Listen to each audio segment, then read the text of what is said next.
One thing that keeps me puzzled, despite having studied finance and economics at the world's best universities, the following question remains unanswered. Why is it that 5,000 units of our currency is worth 1 unit of your currency, where we are the ones with the actual gold reserves? It's quite evident that the aid is in fact not coming from the West to Africa, but from Africa to the Western world.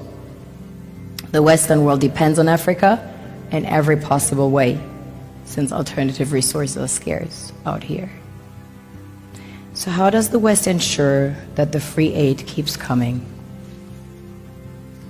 By systematically destabilizing the wealthiest African nations and their systems, and all that backed by huge PR campaigns, leaving the entire world under the impression that Africa is poor and dying and merely surviving on the mercy of the West.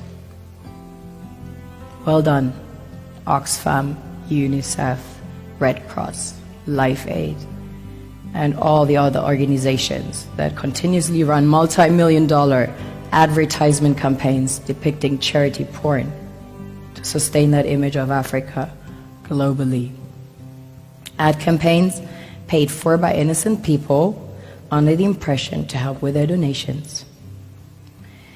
While one hand gives under the flashing lights of cameras, the other takes in the shadows. We all know the dollar is worthless, while the euro is merely charged with German intellect and technology, and maybe some Italian pasta. How can one expect donations from nations that have so little? It's super sweet of you to come with your colored paper in exchange for our gold and diamonds. But instead, you should come empty-handed, filled with integrity and honor. We want to share with you our wealth and invite you to share with us. The perception is that a healthy and thriving Africa would not disperse its resources as freely and cheaply, which is logical.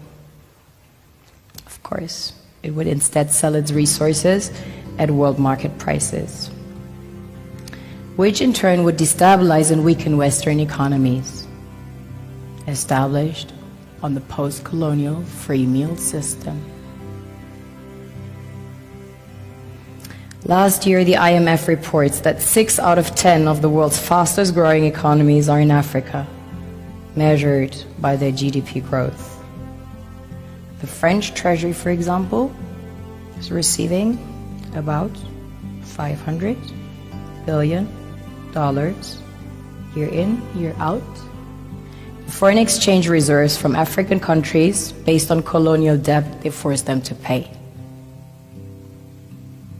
Former French President Jacques Chirac stated in an interview recently that we have to be honest and acknowledge that a big part of the money in our banks comes precisely from the exploitation of the African continent.